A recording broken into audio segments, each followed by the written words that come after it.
What is up, everybody? WTF? Welcome to Funkotopia. I'm back. For those of you who are just joining us and have never joined us before, this is Funkotopia Live. I am your host, Mr. Christopher. Jeff Page is supposed to be on the show tonight. Not sure where he's at, but that's okay. He can join at any point in time. But tonight, we're actually doing a special Monday night broadcast. Because I've been out for 2 weeks. And then, of course, during that period of time, which was very unusual, it's not unusual, but a news thing broke like a few days after I had left. And I literally am on vacation going, man, I should be online covering this. But okay, we'll just wait for everybody to kind of pile in and say their piece. And then once the dust settles, we'll come back. And we'll do 2 shows back to back because we did actually have we had 2 shows back to back. We have tomorrow night, we have the one and only Sheila Horn. Actually, she goes by, I'll show it right now, Amuka Sheila Brody Head, who you may have known as Sheila Horn back in the day, but she is going to be with us tomorrow night. She's been with the P-Funk All-Stars, Public Enemy. She's one of the brides of Funkenstein, and we got stories for days. We are going to be having a lot of fun talking about her new music and talking about the past and kind of building on the previous broadcast. We talked about how we were going to be dedicated to focusing on and giving the flowers to the women of funk. We've, think about all the people that we've been talking to over the years. Just over this past year, Jill Jones and Lynn Mabry and Dawn Silva. And now we've got Amuka is going to be on tomorrow, and it's going to be a lot of fun. So that's tomorrow night. And I was just like, well, there's no way we can do Amuka and we can do this insane documentary discussion, because it would just take too long. It would be a very, very long night. And but yes, for those of you who have never joined us before, this is the pre-show where we kind of just say hello to everybody, see how you're feeling, see what's what, and just enjoy ourselves, just hanging out and doing whatnot and whatever. But so I normally take this opportunity to say hello to folks as they're coming in. Paul Smith has been in here since 7:00. Paul, welcome. Joni, what's going on? Lisa, welcome. Linda, Christina from Minneapolis, Heidi from Madison. Thank you guys so much for telling me where you're from. I like to know where everybody's at. We get people all over the world. We get people. Some people will stay up really, really late over in Europe, and it's great. It's fantastic. We love it all day long. Arlene, thank you. I did have a great trip. It was 2 weeks on a cruise ship. And it was a lot. That was way more than I think that I had anticipated. We went to, the first stop was Jamaica. We did Jamaica. We did Mexico, Cozumel. We did, Puerto Rico. And it wasn't like this extravagant trip. It's 2 weeks on a cruise ship. We got a really, really great deal on it. It was like really inexpensive. And we just said, screw it, because it was a little bit off season. It's kind of during the hurricane season. So the cruise ship prices are actually really, really low. And it was a 25th anniversary. So we said, let's just do 2 weeks. No kids, no nothing. Let's just enjoy ourselves. But we went everywhere.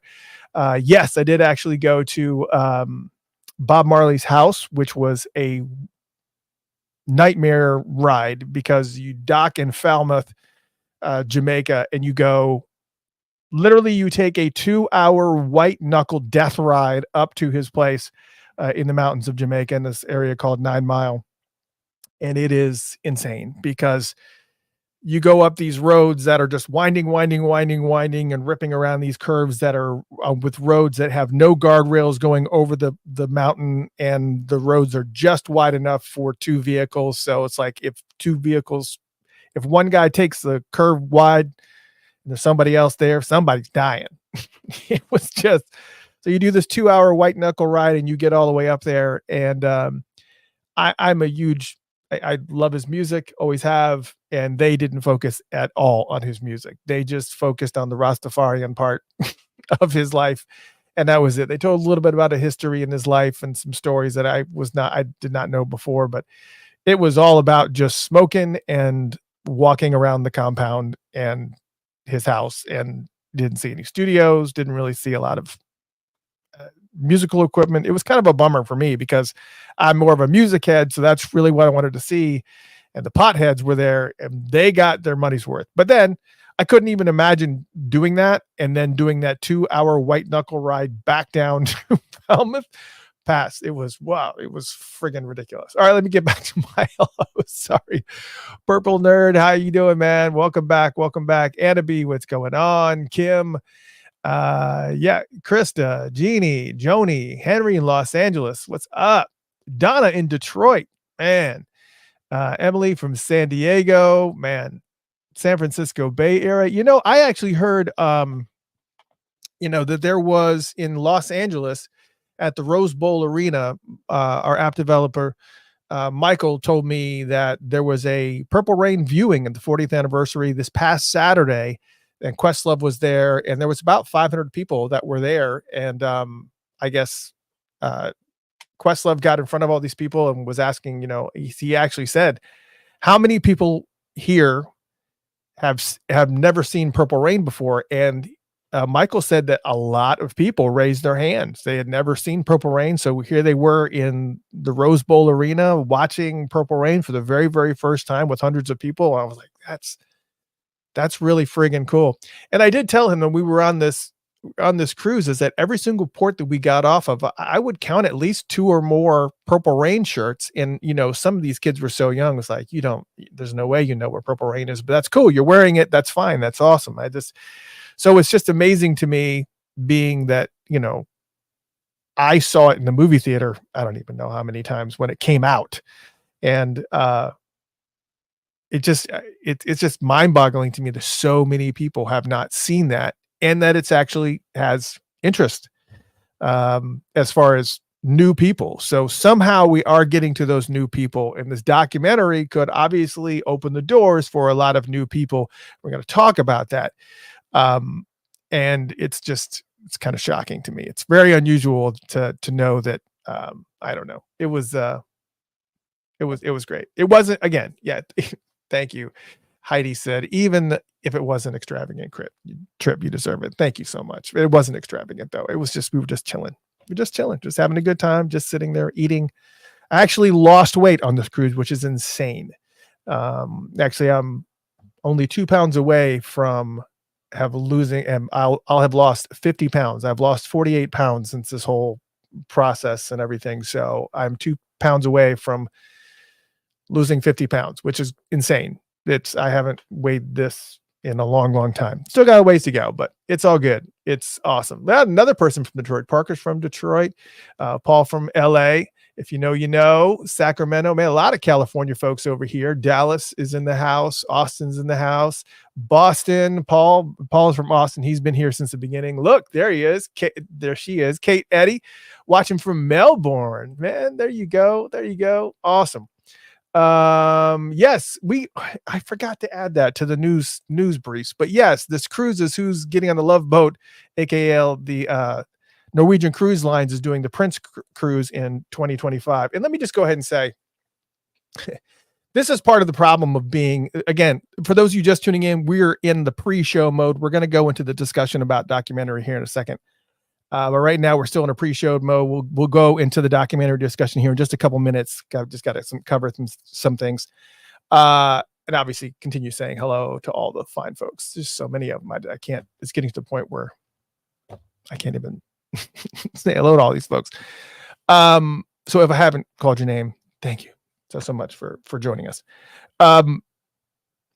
Yeah, so this is part of the problem of watching the news or seeing the news or relying on somebody else to tell you the news when you're on a cruise.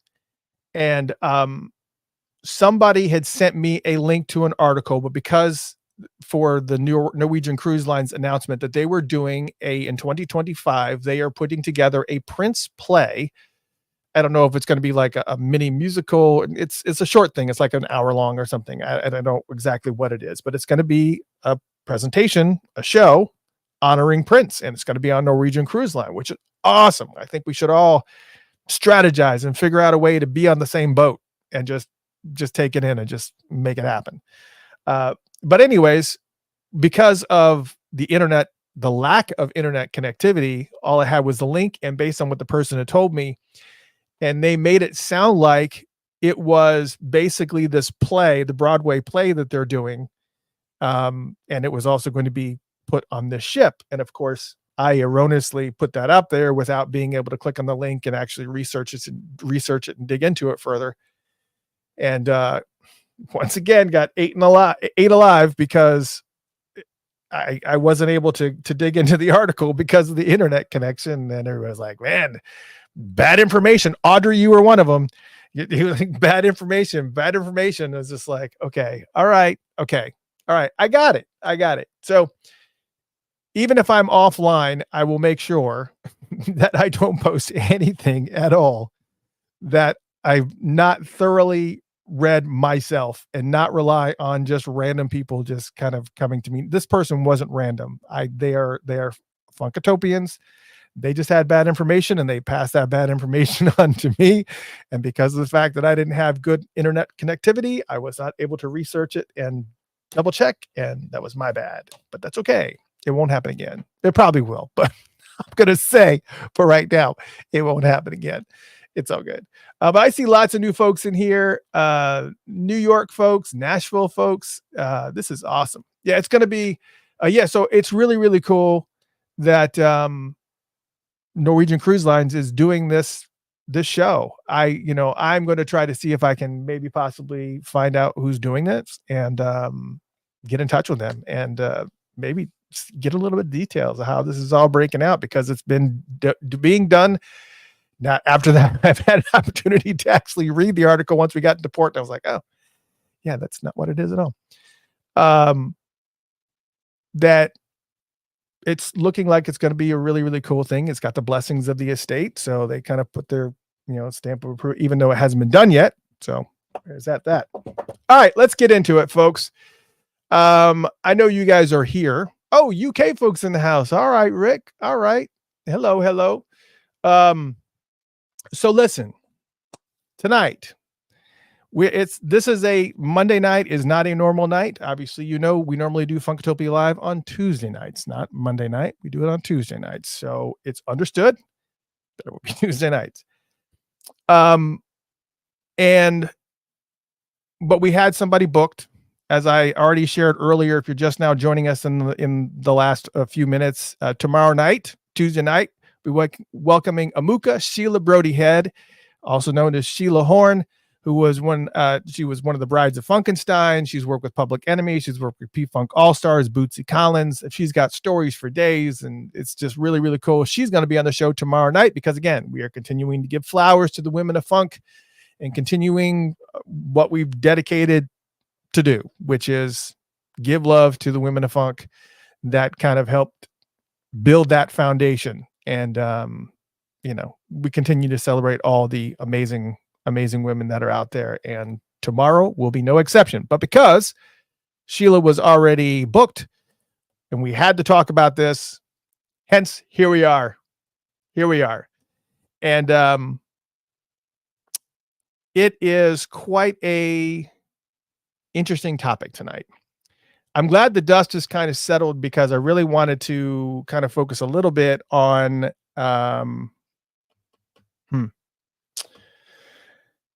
So let's just get into it. All right. There has been rumors and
See what I say. What I say. This is part of the problem. This is part of the problem of doing this live without a net. Normally we could go and we could do nothing. And it would be perfectly fine. But thank you guys for not going away. I'm assuming everybody can hear me. You guys are here. Everybody's good. You guys can hear me. We're all good. I see. I see all the comments. I see all you guys. Paul, that was a good one. The estate strikes again. All right. Okay. We're back. We're back. All right. All right. So there's been a lot of conversation. We'll edit it. We'll put it back together. But thank you guys for joining live. This is one of the reasons why you go live without a net. It's just the reality of what happens here every now and then. That's never happened before, so that's good.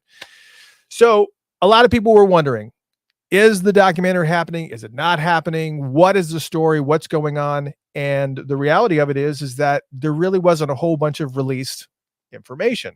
Well, that all changed really, really quick. When I didn't mean to put that up yet. Not yet. When this came out, the New York Times Magazine. That's right. The New York Times Magazine article that came out.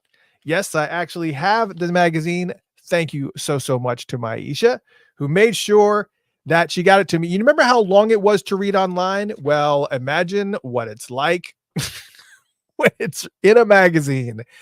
It is a very, very extensive magazine that kind of pretty much goes through a little bit of everything, and it's got all types of photos, and it's there was some, but it's a great magazine. It's fantastic. So this magazine, pretty much the extent of it is all that article. There was some other, I think there's one other article in there, but there's some great photos in there.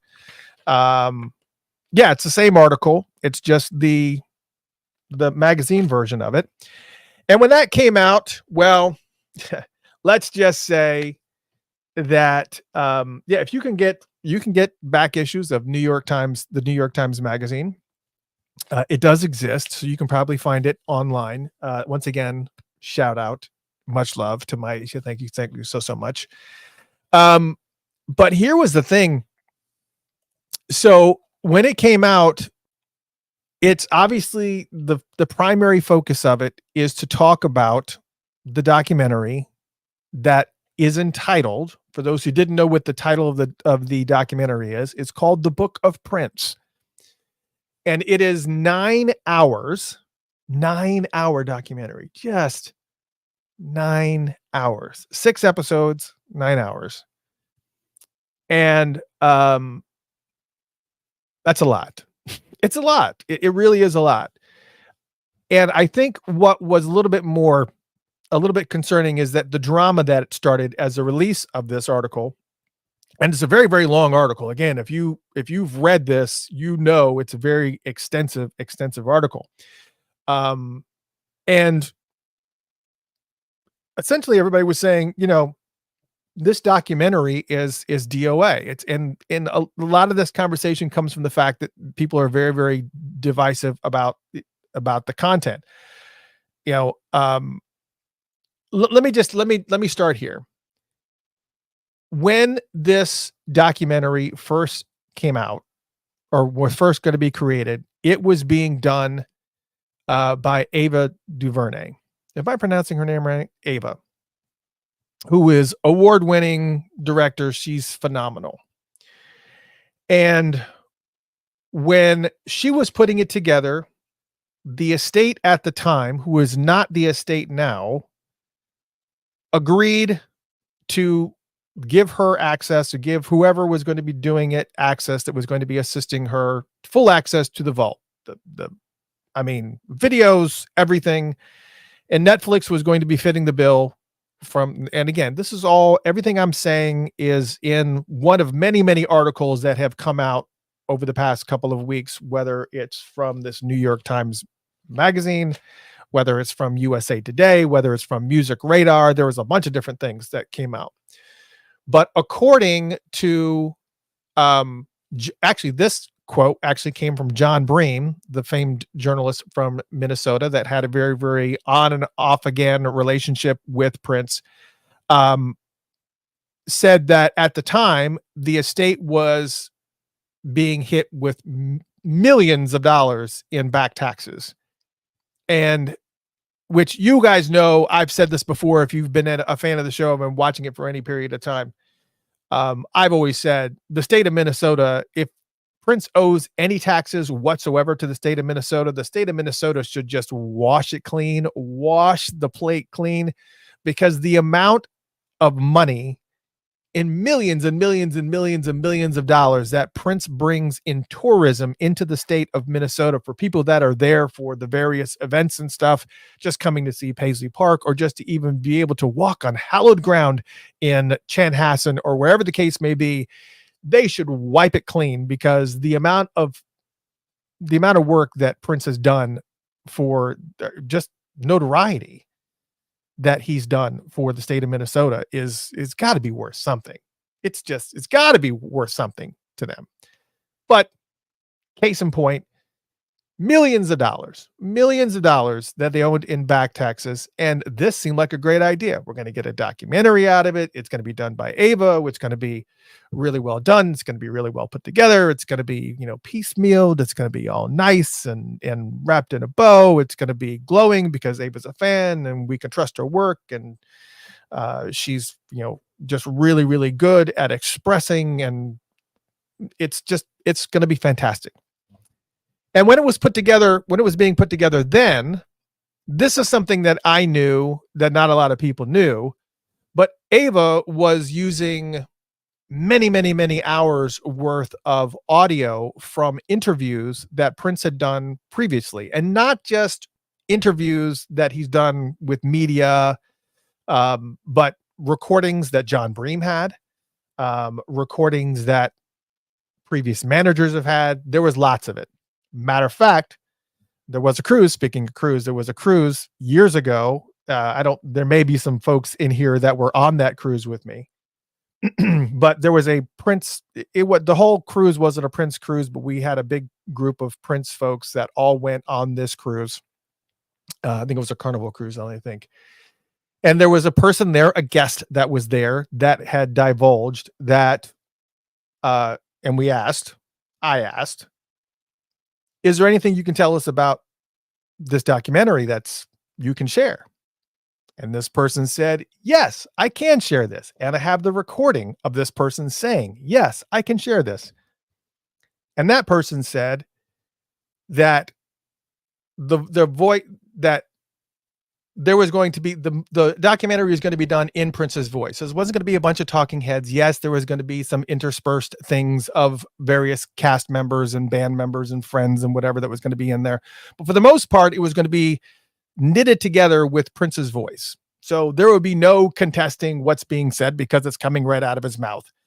And so I immediately went on and shared that information, and less than 12 hours, I had to take it down because apparently it wasn't something that was going to be divulged, and ended up being something that was a little bit problematic. So, anyways, needless to say, Ava stepped away from the project, and then didn't it switch hands? And this is a piece that I don't remember. Wasn't there a director that kind of stepped in after Ava, in between Ava and Ezra? I don't recall. Needless to say, Ezra is in this mix now, and there may be some of that voice stuff, but I can tell you that in John Bream's article in USA Today, he said he doesn't work for USA Today, but he did an article in USA Today that essentially said, I had that audio, a lot of audio from Prince of some of the stuff that we did. And he blatantly said, I don't trust Ezra Edelman. That's essentially what he said. I don't trust him. So I just don't know him. I don't know anything about him. And essentially John Bream said that during the interview process, and other people that have been interviewed had said this also, that Ezra was really pushing to get some of the negative, not really negative, maybe sensationalized sides of Prince, sensationalized parts of the story. So, okay, there's that. And he felt like there was a couple of different instances that had happened with John Bream and Prince, being stood up for interviews. There was a time in St. Paul during the Purple Rain tour in 1984, when Prince had the guitar that he would spray, and he saw John Bream in the audience and he sprayed him in the face. And then there was when Prince went on the Arsenio Hall show, and John Bream had kind of didn't give a glowing review of the Symbol album, and Prince went on the Arsenio. I think that was the album that was reviewed, and Prince didn't give it a glowing review. So Prince ripped up the article or the review that John Bream had done on the Arsenio Hall show, not even knowing that John Bream was sitting in the audience watching this whole thing. I don't think that he knew that. Knowing Prince, he probably knew. So Ezra was fully aware that John Bream had some negative stories, and so he was kind of, egging him on. Hey, remember when Prince sprayed you in the face with the guitar? Hey, remember this, and blah blah blah blah. And Prince basically said, not Prince. John basically said, I wasn't trying to protect Prince, but to John's credit, John said, but these are stories for me to tell, not Ezra Edelman. So he was kind of like, I'm not going to sit here and create this negative stuff for you. That's not going to happen. I'm not doing it. So that being said, Ezra really kind of was going down this path of trying to find a balance for his documentary. He didn't want it to be a 9-hour glowing advertisement for Prince. He wanted to show Prince in as many different facets as he possibly could. Negative, the bad, the shadowy, the whatever it was. That was, he's a storyteller, and that's what he was trying to do. And of course, to a lot of people's credit, when they talk about Ezra Edelman, this is just on the flip side of the documentary that he created of OJ Made in America. That was award-winning documentary. But if you've seen that documentary, it's long. I think it's like 8 or 9 hours long, and it paints a very, very dark OJ. It paints the star, the superstar, the football Hall of Famer, the commercials, the acting. It covers everything. And then it gets really dark, and it kind of as a storyline, as OJ storyline would go. But the scenario is that everything that happened with OJ was pretty much publicly. It was public. It was already out there. He lived his life pretty much out there. And the estate wants to protect Prince, and they don't want it to be what they referred to. I think Charles Spicer referred to it in something that I had read. It was either Charles or Lundell, mark it as a hit job. Okay.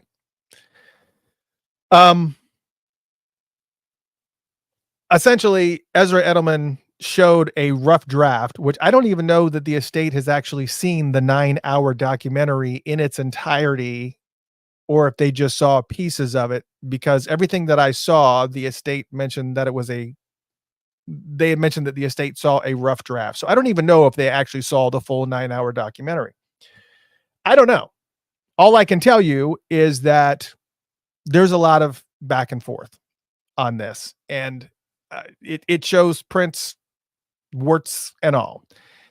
And there's a lot of us, like you, like me, we are very, very protective about Prince's legacy. And, but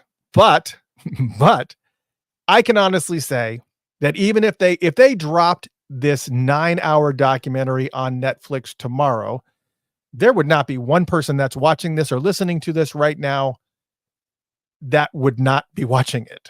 It's just, all right, let's see what all the hubbub's about, because that's the reality of it. And while we're all very, very protective, and there's a lot of fans out there, we've talked about these fans too, these fans that are just like, Prince wouldn't want this bandwagon. They absolutely would go to see this, because for every potentially legacy damaging portion that's there, there's probably equally more legacy promoting clips and footage and music that the world has never seen before. And reportedly, there are a lot of pieces within this documentary that have never been seen by the public. Concert footage, photos, music, a bunch of stuff. And we knew that there was going to be some controversial pieces in there regardless. I think even when Ava was doing it, she was going to be covering some things that, probably would have been, we probably take that out, but I think it would have been a lot more balanced. But we've also been aware of those many documented stories before this documentary anyways.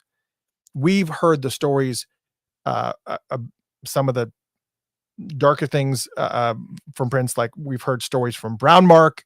It's even in his book too.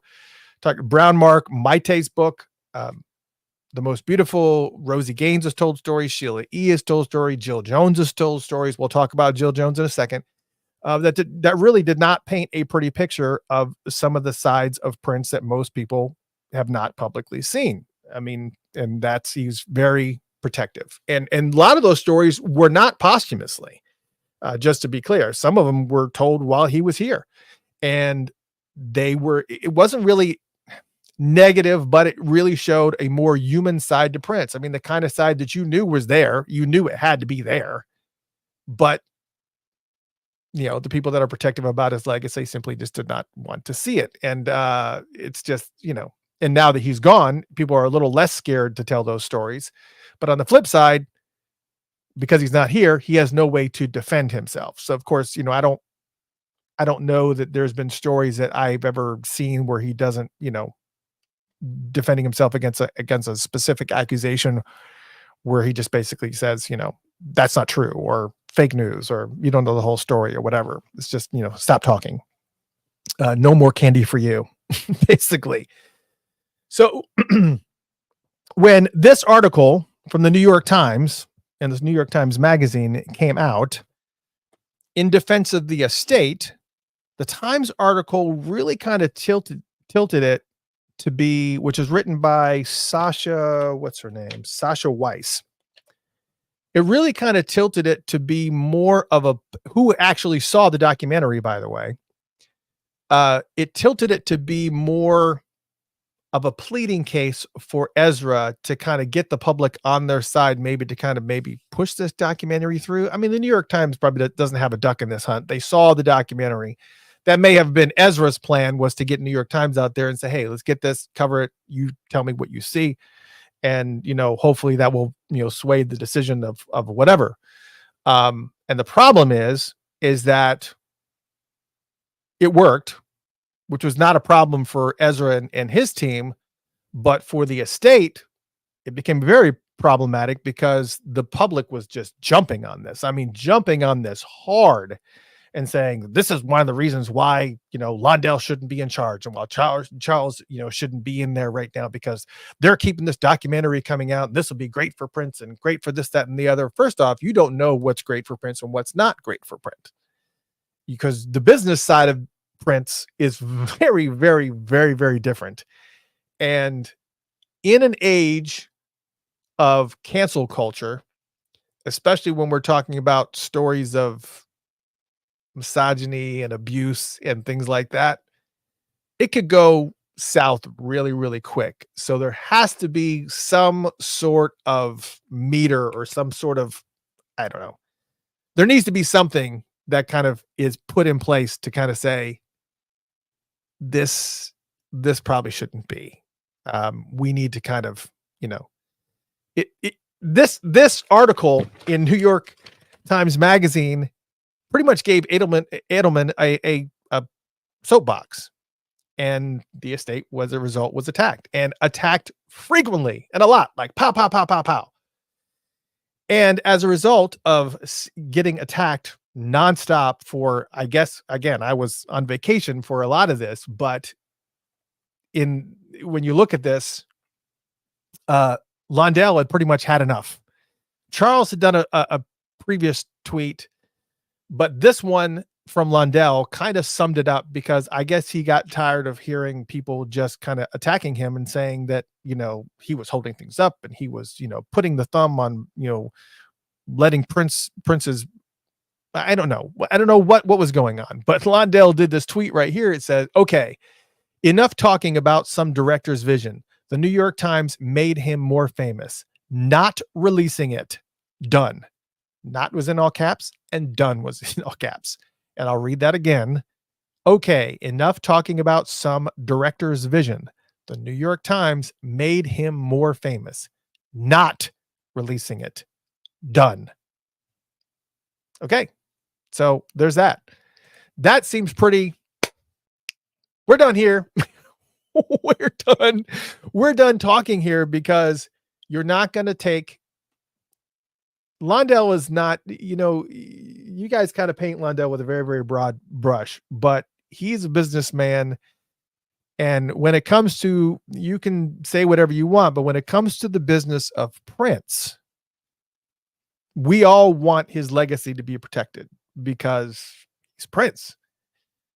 And I do not want to be in a situation where this documentary gets released that none of us have seen. So there's going to be a bunch of details in there that we're not aware of that really paint him in a very, very, very different light, because it has affected the legacy and of Michael Jackson. I mean, good Lord, Finding Neverland, that was not ordained by an estate. That was just a hit piece, a flat out hit piece. And I'm kind of glad that it hit and went away for Michael Jackson, because he's never been found guilty of any of that stuff. He's been accused plenty, but he's never been found guilty of it. And it was just like a slam hit piece. And if you think for 1 minute that didn't affect the sales of his music, that there's people that were sitting on the side of the dance floor and want to be starting something would come on, and your feet are tapping, but you don't want to get on that floor because for what? You got to be protective about the legacy, and especially when you don't know exactly what happened. So, or what's in there, or what's in the documentary. So we're going to talk a little bit about some of this. Now here's an interesting thing that I saw in the New York Times article, is that it mentioned that Ezra Edelman and Netflix retained the final cut. So could they be overwritten?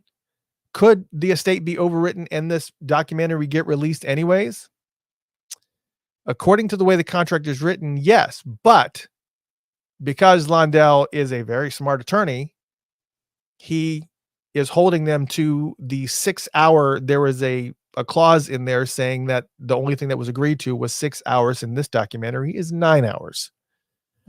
So right now it seems like a holding piece, and that could be incorrect information. I don't want to say that that's what this is, but from the 2 articles that I wrote that reference this, the estate is latched on to this 6 hour clause in order to keep this documentary from being released. And they submitted 17 pages of changes. Now, here's the other thing too. Sasha Weiss, the woman who wrote this article in the New York Times, she made an appearance.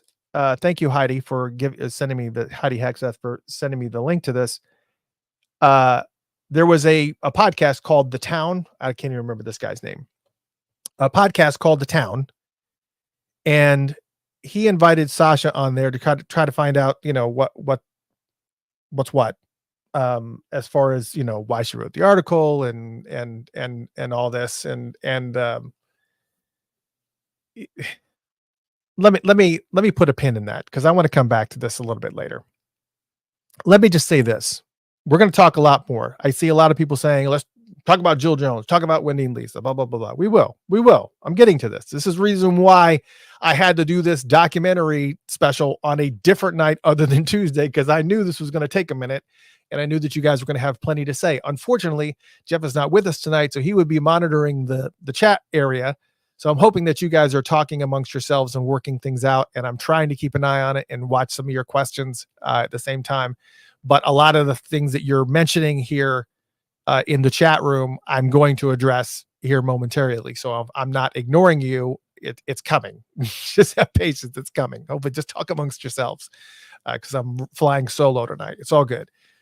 As a Prince fan, I can't imagine not watching a 9-hour documentary because I absorb all things Prince. You see all these books behind me, these albums and these CDs. Most of this, the first 2 rows of that is all CDs. I've got pictures of, I'm just obsessive about Prince. It's and there's 80% of you are more obsessive than I am. So you know where I'm coming from. If there's a 9-hour documentary on Prince that gets dropped on Netflix, I'm watching it. I'm watching it regardless of the feedback. But luckily, there are people like Londell and Charles that are out there going, time out. Let's just there's a reason why this is a little bit of, there's a reason why this is like this is. I can't imagine not watching a 9-hour documentary just because I believe that this is something that Prince wouldn't want. It's just not human nature, no matter how righteous your indignation is. I mean, but to start and to be very clear, without even seeing this documentary, I can absolutely tell you that Prince wouldn't want it in its current state. Of course, never mind. He wouldn't want it in its current state. While I have had the honor of meeting him a few times, I did not know him personally one-on-one. But just based on the level of oversight and perception management that he placed on all of his work and anything that was written about him or anything that was said about him, this documentary is way outside of his purview of what would be acceptable to him for something to release. Okay, that's just the reality of it.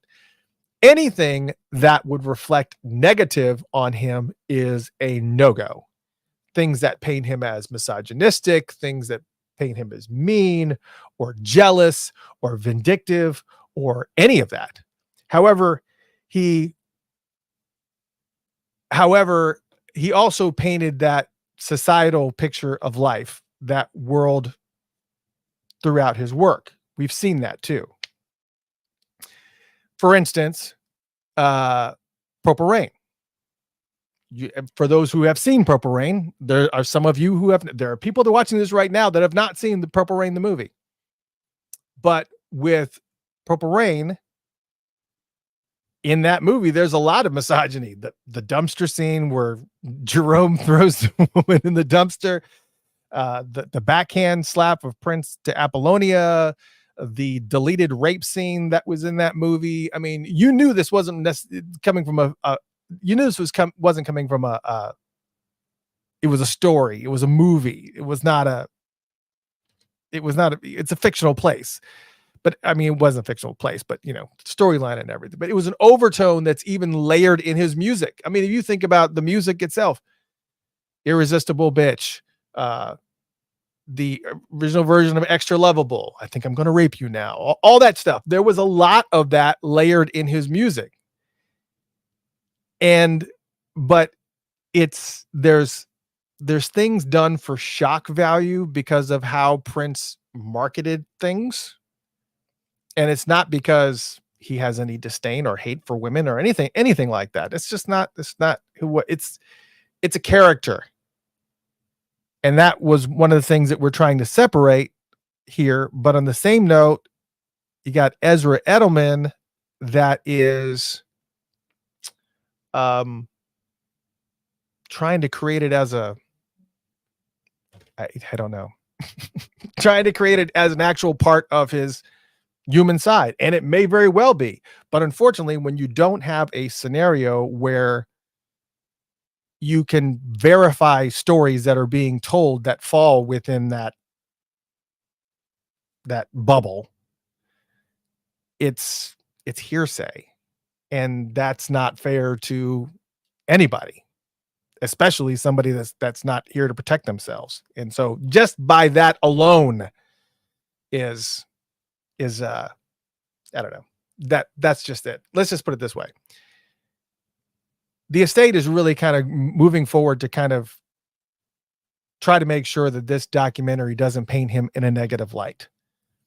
There are some people, I will say this, I know this because of the stories that were told in the interviews that were taken during that, the interviews that were taken and the stories that were told during the interviews, that there were people out there that kind of wanted people to see that Prince, that wanted people to know that Prince was human, not to slight him, not for any of that, just to show that, Prince had a human side and had moments like all of us do.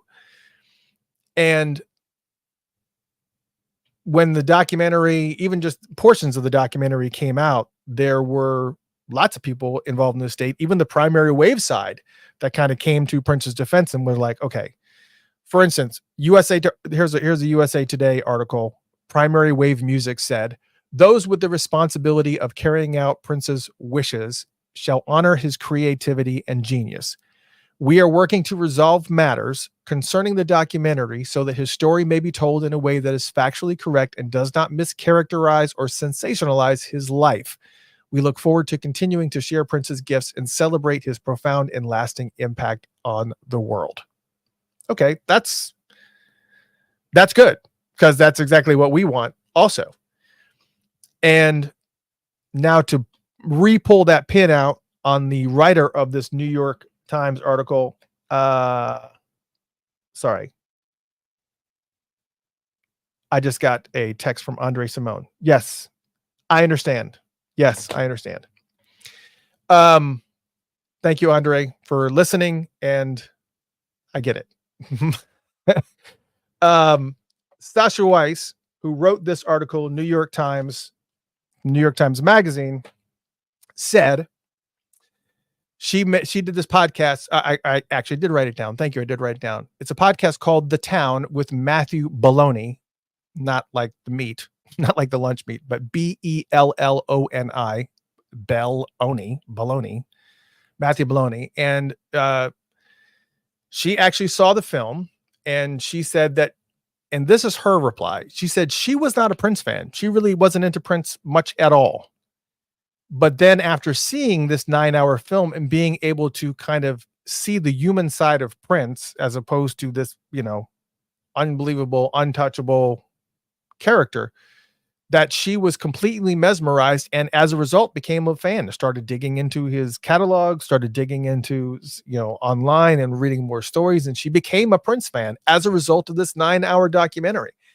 Because it humanized him and made him accessible and made his legend even more amazing and more profound.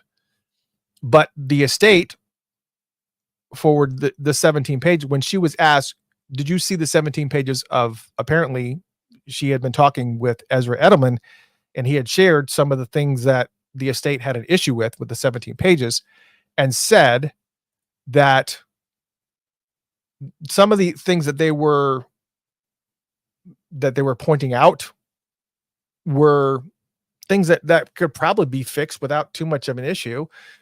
Some things like Paisley Park is a little too grim looking. It didn't look bright. I guess how it was filmed, it kind of looked more morbid and looked kind of, and I've seen some of that footage, especially footage shortly after his passing, where they kind of walk through Paisley Park, and it just kind of looks like it's not inviting at all. But there were some other things too that they wanted taken out that we'll talk about here in a little bit. And not like anything groundbreaking. There's no murders. There's no, anything that's like horrible. It's just Look, let's start here, because the first thing that the New York if you started to read the New York Times article, you didn't have to get far in, maybe a few paragraphs in, and you came across a piece that covered Jill Jones. And that is a big that was a big one. That really kind of, a lot of people, after they read the Jill Jones segment of this, stopped reading it, didn't read any further, and just went into attack mode. And that's insane. I get that, but that just goes to prove how protective people are of Prince's legacy. So, in the very first segment of this New York Times piece, I'm going to read it how it says. It says, I'm just going to read just a paragraph. This is a quote from Jill Jones that's in the movie documentary, the unreleased documentary. She said, late one night in 1984, she and a friend visited Prince at a hotel. Okay, this is not the direct quote. This is a quote from the article, but it's not being done in the first person. It says, late one night in 1984, Jill Jones and a friend visited Prince at a hotel. He started kissing the friend, which is kind of weird. Hey, this is my friend. I'm going to start kissing you. And in a fit of jealousy, Jill Jones slapped him. She says he then looked at her and said, bitch, this ain't no Link movie. They tussled and he began to punch her in the face over and over. Said she wanted to press charges, but his manager told her it would ruin his career, so she backed off. Yet for a time, she still loved him and wanted to be with him and stayed in his orbit for many more years. Recounting the incident 3 decades later, she is still furious, still processing the stress of being involved with him. Now, I love Jill Jones because she is a firecracker. She's always been, I mean, I don't think I've ever seen her not be a firecracker. And Jill is very forthcoming, and she will tell you stories as she'll tell you what, if you ask the right questions, she'll tell you stories. And I've watched, we just had Jill Jones on the show just a few months ago. And I've also watched many Jill Jones interviews over the years, including the one we did with our, rewatched it, and nothing ever came up to this level of violence or abuse. Nothing like that has ever come up, which obviously leads one to ask, why didn't that come up before? Or maybe it did and I missed it. But on the same note, we also heard that those same type of accusations from Sinead O'Connor before she passed. In her book, she talked about the physical abuse and all that stuff. And I'm sure that's in that documentary somewhere. However, what ended up happening as a result, instead of Jill just being able to tell her story as she recalls it, from the estate side of things, the estate is saying, you need to take that story out because we don't know if it's true or not. We don't have any way to verify that story. And you can't just put something, a statement or a story like that into a documentary without us having any proof that this actually happened. It's just us just saying, okay, you said it. That's your story. It must be true. Not saying Jill Jones is lying. Could it be true? Probably. Could possibly be true. Yeah, sure. I mean, sure. It's within, sure. But if you don't have any way to verify it, this is a documentary. You know what I'm saying? I mean, it's a documentary. That's just the reality of it. This is a business, and you ain't too far gone to see that yet. You know what I'm saying? So if you don't have any way to document it, you don't have any way to prove that it happened, it probably should come out. There needs to be, I don't know how many sources or whatever, but anyways, when people read this snippet and they read, they kind of went, they literally put down the article and then went into attack mode. Jill started getting threats. Are you serious right now? See, this is the exact type of thing we're talking about here, is that this is just, you haven't even seen the documentary. This is an article talking about what they saw in the documentary. And it's not even verbatim because they don't have the script. It's not even verbatim, and still just hearing the inkling or the side note of this story has put people into against Jill. I mean, it's Purple Family, man. Come on now. That's ridiculous. And I did reach out to Jill, and she is flat out not talking right now, and understandably so. However, her rep, Jill, also named Jill, she had to take to Facebook, and I did get her permission to read this because the attacks were coming so fierce that she actually had to go onto Facebook and put out a statement, and also talking a little bit about the background about Ezra's process and how he kind of goes through this. And this is not extensive, but I only said extensive because that's the first word in the statement. I'm going to read the statement that her rep had to put out as a result of the attacks and the threats that Jill Jones was getting. And I'm going to read this because she said I could. And it says, extensive legal measures were taken by Netflix to verify the stories shared that required additional legal review, including Jill and everyone in the room on the premise exclusively knew what happened that is still alive. This isn't some crazy spun up story. Unbeknownst to many of you, people knew for a long time, but it was compartmentalized with people immediately close to them that never knew this happened until now. He was my friend and brothers, obviously speaking about Prince. I'll always defend him and continue to protect his legacy like all of us have since he left. However, I hate this happened. As he's been gone, we that knew him are left to figure out the puzzle because it's been like a huge puzzle figuring these things out. For those wondering, the subjects who sat to be interviewed haven't seen this film. Only journalists, a few artists, and business folks have seen either some or the full thing. The film was recorded over 3.5 years with many, many subjects. That's a very long time and many personal stories of humanity shared. Authentic participation required sitting for free. They weren't even paid to do these things. In some instances, filming days at a time. It's their life and career they shared with the world on film. It's incredibly difficult to separate 35 plus years of work from the people who did the work and lived the music. You hate the people, well, you hate the music too. You can't separate the two. It doesn't work like that. I'm sorry if you believed otherwise. Prince would tell you the same because so much of the music was created, influenced, played, or written by these people. The music was him and these people. At least one song was written or inspired by these people. That's honest to God truth. Everyone fiercely loved, protected, and followed Prince's vision. And many have covered for each other, not outing the other person. Personally, it's angering to know he had an ongoing health issue that he hid from many of us. Again, these compartmentalized relationships he created allowed this to go on. That was my friend, and I can say that. These online conversations about this really need to be tempered and cool off. By the way, for those threatening these artists and subjects who sat for interviews with these posts, please stop. As more of this film is shared, it's family and friends of these people who see these aggressive comments. Yes, we have free speech in the United States, but it's pushing harassment. People get angry and it turns into something unsafe.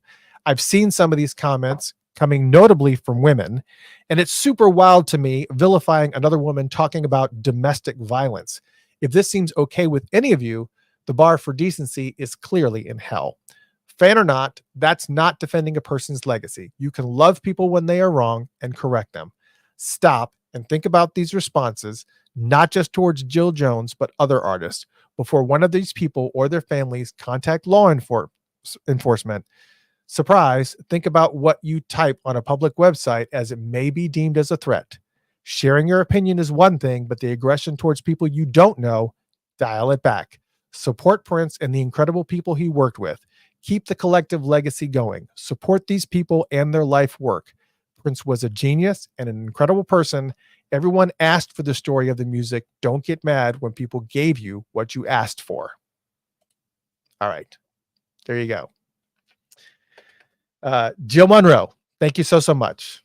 Yes, and she gave me permission to read this.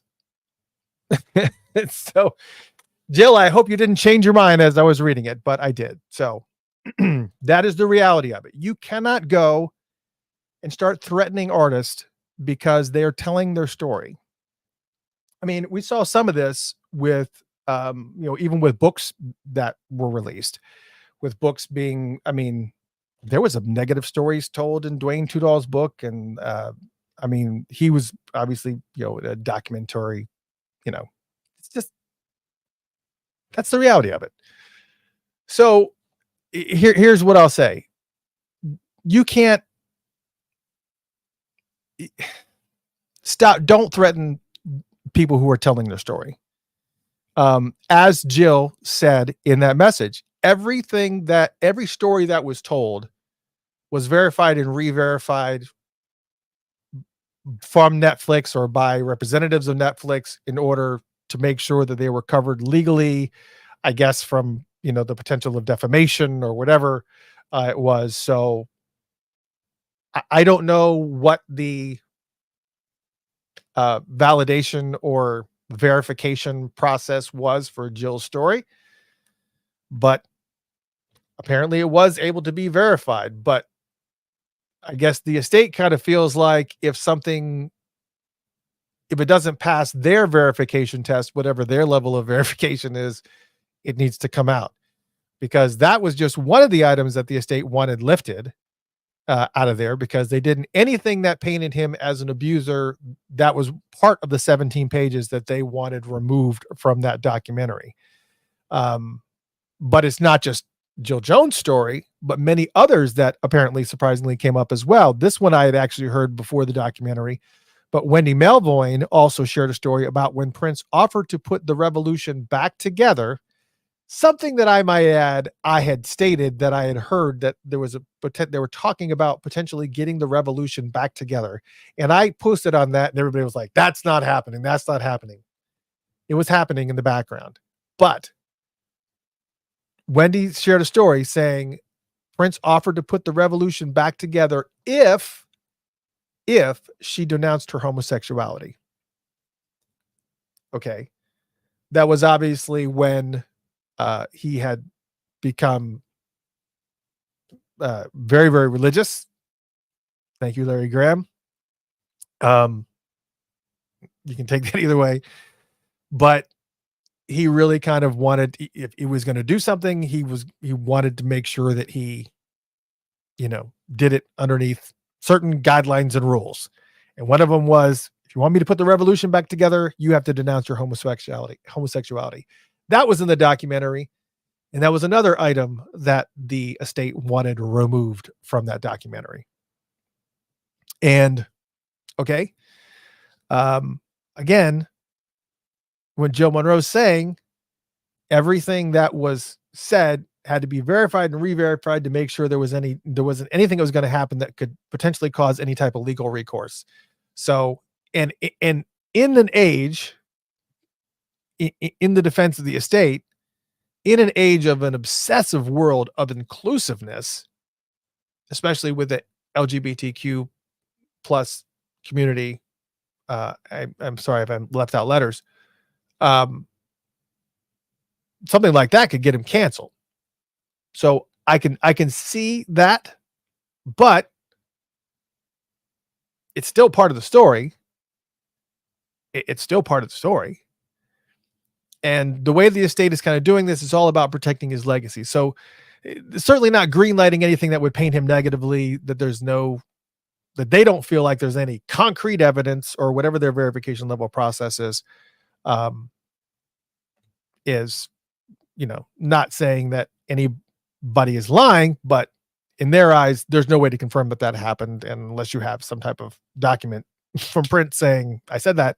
It's not going to be, And again, we had talked about John Bream, and he had, had the opportunity to kind of, he got interviewed for it, and he just didn't trust the story that Ezra was kind of putting together. But there are other pieces that are there that I feel that Elvis would like to see that wouldn't necessarily impact his legacy. For instance, his childhood.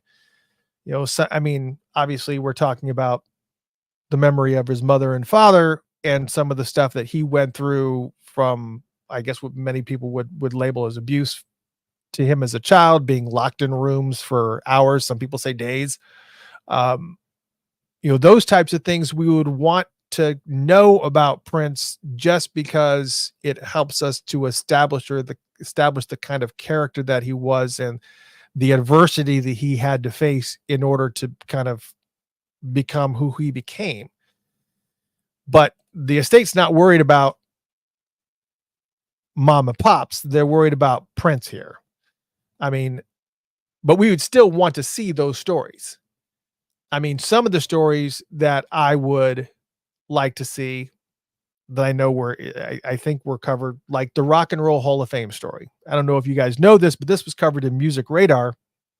But the amazing guitar solo that Prince came out and did to While My Guitar Gently Weeps, with a amazing laundry list of rock stars from Steve Winwood and Tom Petty and George Harrison's son. It's amazing. All these people on the stage. And Prince was supposed to play a guitar solo in the middle of the song.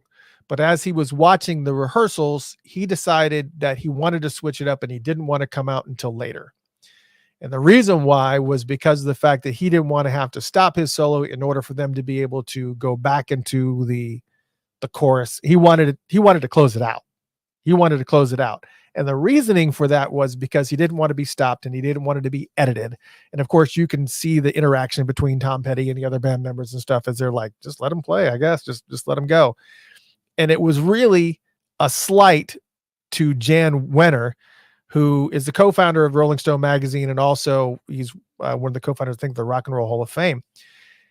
The previous year, he jilted Prince when he did this huge thing of the top 100 guitar players, and Prince was nowhere in there. He was nowhere in the mix at all. And even guitarists, I mean, world-renowned guitarists are like, why is Prince not on this list? Because if you saw that list, you'd be, there's probably about 30 to 40 people on that list that you'd never even heard of. So why is Prince not in this list? So Prince kind of took that as a slight, and he had to make a point. It's okay to not be number one on this list. You want me to be on a list behind Jimi Hendrix? Okay, that's fair. You want me to be on a list behind Pete Townsend of The Who? Okay. Santana? All right. Jimmy Page? Okay, I can see that. All right. Okay. But nowhere in the top 100? Hold my beer.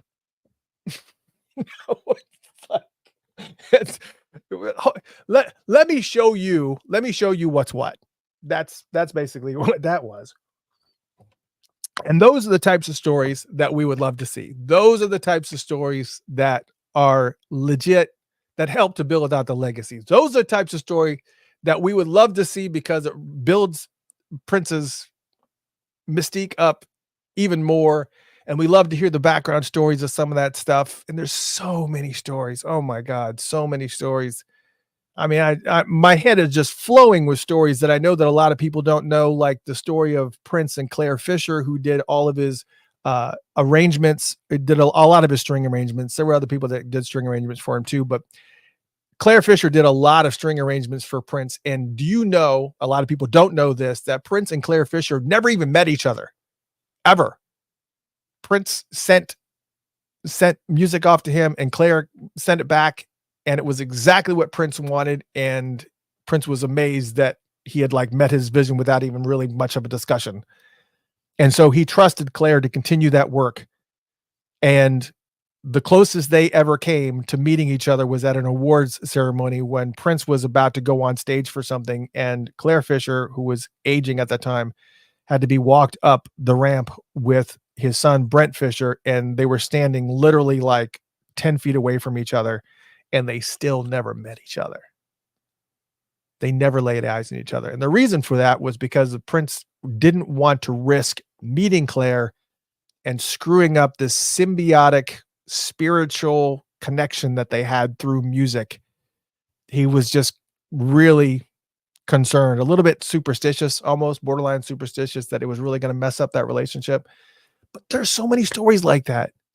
So many stories that could fill up this documentary without the need to do this insane approach on all this not necessary, like, oh, we got to fill in his dark side. All right, well, you got to paint the lines. You can't just do the colors. You got to paint the black lines. You have to do the clouds. You have to do the dark storm clouds. He could still be human without having to go down that road. I mean, some of the stories into his childhood and the tumultuous stuff, that's fine. It feeds the narrative, but some of that narrative stuff maybe doesn't need to be there. I don't know. He was incredibly nuanced and at some point ruthless. And as a business owner, I also appreciate that game from that aspect. I know that he wasn't perfect and had some bad personal moments in his life, like personal stuff, moments that all of us have, we're not proud of, but they happen, especially in situations when your life isn't really even your own. I mean, think about it. Prince was in a scenario where he was, 16 years old when he really got into it and became a public figure in Minneapolis, playing with different bands and whatnot. And then he just blew up. He had a record contract at 18. He was just like, he was off. His life was never his own. So he was always under the spotlight. He was always under constant visual. He was always there. He was always having to be on. And he just, I don't know. I don't, there's going to be moments like that. Do we feel like we need to tell them? I really don't need to know about some of those private times. I mean, it does make for interesting stories. And I know that we kind of live in a world of, constant Instagram and this, that, and the other, and all these, a world star, all this stuff. We like to see, some of the insanity that happens, but what does it matter? Definitely when you talk about things like photos of his dead body from the morgue, well, we don't need to see that. We don't really need the only ones that are requesting that type of stuff are the ones that are still trying to get to the bottom of the cause of his death, which I understand, especially if you're, somebody like Chaz, who is like really just hyper focused on, justice, to make sure that if there were people that were, responsible for his passing, that they're held responsible, but you have to look at the other sides of things too, because there's people that actually have seen the documentary in its current state, the 9-hour state, and people that don't necessarily have the negative feedback that a lot of it. I mean, here's two different counterpoints. One person that saw the movie is a gentleman by the name of Wesley Morris. I don't know. I did not write it down where he was from or why he was there. Maybe somebody in the chat room can tell me who this person is, Wesley Morris, but he went and he said, while it does showcase sadness and darkness, it also doesn't diminish his greatness. His quote is, Edelman manages to present a deeply flawed person while still granting him his greatness and his dignity. He's a critic at the Times. I did write it down. And he was only one of the small group of people who actually saw it. And he said, it's one of the only works I have ever seen that approximates the experience of suffering with and suffering through and alongside genius. So it kind of paints a picture of his genius, but also everything that he was dealing with in his life alongside of all that. Because you're never going to be able to take away the stories of what happened between him and Maite and all the stories that are already publicly out there as it is. And some of which is verified and some of which is caught on camera when they did the interview with Oprah. A lot of people don't know this, but the Oprah, I'm not going to get into it, but you can look into it. But the timing of the Oprah interview was really, really bad timing for him and Maite. That's all I'll go into it. However, on the flip side, so he doesn't make it sound like the documentary is a huge travesty. On the flip side, Questlove, we all know Questlove, he saw the documentary and he said it was a heavy pill to swallow when someone that you put on a pedestal is normal. He said, everything's here. He's a genius. He's majestical. He's sexual. He's flawed. He's trash. He's divine. He's all those things. And man, wow. That was his quote. And then a few months later, the lady that wrote the article, Sasha, contacted Questlove again. And Questlove told her that he went home that night after seeing the documentary and said he spoke to his therapist until 3:00 in the morning. He said he cried so hard he couldn't see. He said watching the film forced him to confront the consequences of putting on a mask of invincibility. He said a burden that he feels has been imposed on Black people for generations. His quote is, "A certain level of shield, we could call it masculinity, of coolness. The idea of cool, the mere idea of cool was invented by Black people to protect themselves in this country," he said. "But we made it sexy. We can take dark emotion and make that cool too." And on the night of the screening, Questlove told his therapist that it was a wake-up call. His quote, "I don't want my life to be what I just saw there." It was painful, he said, to take your hero and subject him to the one thing that he detests more than life, which is to show his heart, show his emotion. And he said, but Questlove feels that the film performs a cultural service, a cracking, particularly for Black men, of a facade of invincibility. No one wants to go first, he told Sasha. But for the greater good and for the greater good of mankind and our evolution as human beings and wanting to be seen as human beings, I saw this as a rare, rare, rare chance for us to look human to the world. All right, so there's that.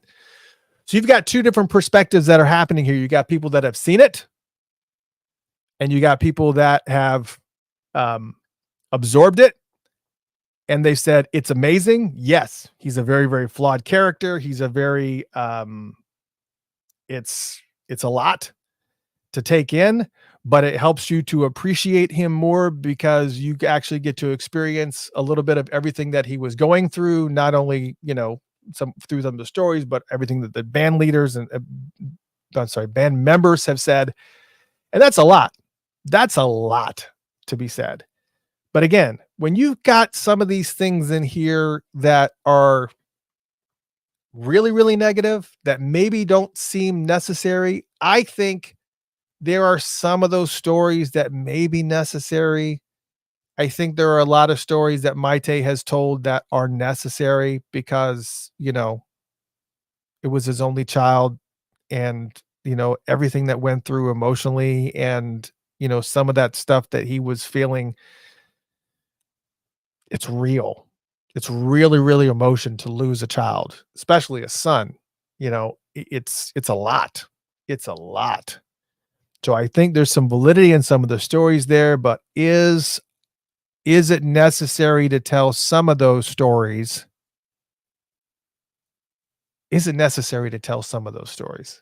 That's the reality of it. And is it necessary to show pictures of his body at the morgue? Charles Spicer put it on Twitter and said, ask yourself, would you be okay with the director putting explicit coroner photos of your loved one in a documentary? Hashtag show some dignity and respect. Hashtag and then a trash can icon. So would you be okay with that? Would you be okay with, it's just, yeah, you're right. Amy says not everything is so black and white. You're right. It's not. It was, there are so many stories. There are so many stories out there. And here's the other thing too. When you look at it, when you back up and you look at the plans and everything that had become unveiled as far as the documentary is concerned, that didn't, because there was an entirely different group of folks that were in the beginning that agreed to this documentary. And this documentary was inherited by the current estate scenario, which is Londell and Charles and Primary Wave and all those folks. And so there are just some things that just don't jive. There are just things that don't jive with them that, and I don't honestly believe that the original configuration of the estate that originally agreed to this documentary would have agreed to any of this stuff either. I think that anybody that is in that position of managing and maintaining and protecting the business and legacy of Prince would have looked at this documentary and been like, especially seeing some of those negative things and some of the morbid things like the morgue photos and things like that, and been like, yeah, let's keep that. I just don't see it. I just don't see it. Now, I only have a couple more things to say here, and then I'm going to start re-scrolling here through the messages. So if I have not addressed your question, go ahead and re-ask them, and I will give you my opinion. Because the reality of it is that there's a lot of things to cover here. Okay. I want to be careful how I say this, because a lot of people, especially when it comes to the topic of Prince's passing, how I feel about that, what I've thought about that, and it really doesn't matter because it doesn't really fall within the guidelines of what we're talking about here. But I think there was a hint that the documentary touches on some things that pertain to Prince's passing. Specifically, Prince's passing away in an elevator. And the documentary uses the lyrics and the music for Let's Go Crazy to backlight him passing away in the elevator. Are we going to let the elevator bring us down? And so I think there's a taste thing there. I don't think that's in good taste. Did we think it? Did it come up? Has it been talked about in public? Yes, of course. Do we need to do it in the documentary? I guess maybe to put a bow on things or whatever, but is it necessary? No. And first off, as you may have learned, de-elevator is not de-elevator. De-elevator was referring to the devil, to Satan. It wasn't talking about an elevator. It was talking about Satan and the devil. That's what de-elevator is. Not the elevator. It's de-elevator. You can look up lyrics.com and you'll see the elevator, but that's not what it is. It's de-elevator. And it talks about the devil and Satan. But that's not how this is going to be spun. And I think that there's other things here. But what they also did in this documentary is that a lot of his band members also started piecing together some of the things in the documentary during that period, or whatever episode this is talking about his passing, started piecing together things about the elevator, the fact that he passed away in April, hence sometimes it snows in April, which talks about Christopher Tracy's death. And then the fact that he wrote, what was it? There was another song. Was it Nothing Compares to You? Was that written on the day of his passing? I can't remember. Somebody go to princevault.com and go to the history calendar and go to April 16th and look to see. There was something that he wrote specifically on that day. Was it Sometimes It Snows in April? I don't remember. It was one of the songs. Anyways, people are piecing together these different elements and wondering if Prince had planned his passing. Like it was that Prince had planned his passing. And they did it in this documentary. This wasn't just, of course it's all speculative, but the way that Ezra is putting it together, it's crossing the line of speculative, and it's going to plant that seed into the ethos. It's not going to be, I wonder, it's going to be, it's now becoming part of the legend of Prince and how. Now, it doesn't matter what I believe, but I believe that there was plenty that Prince was hiding about his health from the public. A lot of people had to kind of dig to find out why he was, using the cane and all this stuff, and not just the hip issues. There probably were other health issues that were insanely aggressive. But when you start piecing some of this stuff together, especially when you consider that he was almost never seen in public without being dressed to the nines and looking his best, it would be something that would become increasingly difficult to mask if there was something more serious going on with his health. And Prince being very, very controlling and wanting to craft how people saw him, this documentary kind of weaves stuff together that maybe shouldn't be woven together. You know what I'm saying? I just believe that, here's my final note on this. I believe that Ezra's documentary would cause a lot of issues for the estate. Now, can they edit it down from 9 hours to 6 hours? Because really, if Ezra can remove 3 hours worth of content and get it within that 6 hour guideline and maybe remove some extra stuff, is that really the only thing? I don't know what I have not seen the contract, but is that really the only thing that's keeping this documentary from going out, is the estate latching on to that clause about the 6 hour documentary? Because if it is, and Ezra can get it down to 6, they have the final, Ezra and Netflix have the final right of, I don't know. I need to see the contract before I start talking any more about that. But not just for any stories that couldn't be corroborated or proven as factual, but that they would potentially start public discussions that Prince went to great lengths to keep private while he was with us. And if he went to great lengths to keep things private when he was with us, he certainly wouldn't want it being out there now. And it just, in all honesty, it shouldn't be divulged now, assuming that there was anything uncovered in this doc. Now, the thing about Prince is that he was very intentional about what was captured on film and audio with him. And you've heard the stories about how he was always dressed for success, even in his own house. I mean, he'd come down to answer the door and he'd be looking like he was about to step on stage. He was impassioned about protecting his images at all times, at all costs. And that's essentially what the estate is trying to do now that he's no longer with us, is protecting Prince's legacy. And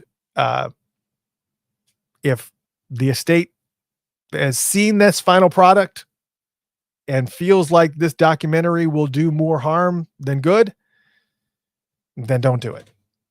I'm not saying I don't want to see it. I'm not saying I don't want to see it. I just, I don't know.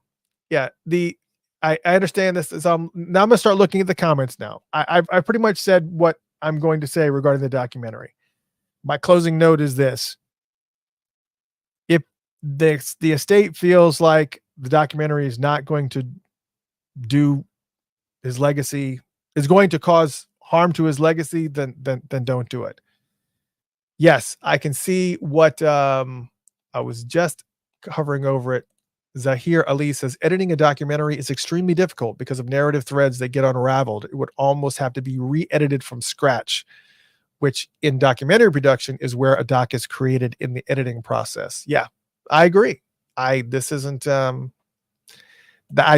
that was what I'd read that comment from somebody else too, that in order to edit out 3 hours worth of content, you're basically asking him to say, okay, you need to take away a third of the movie.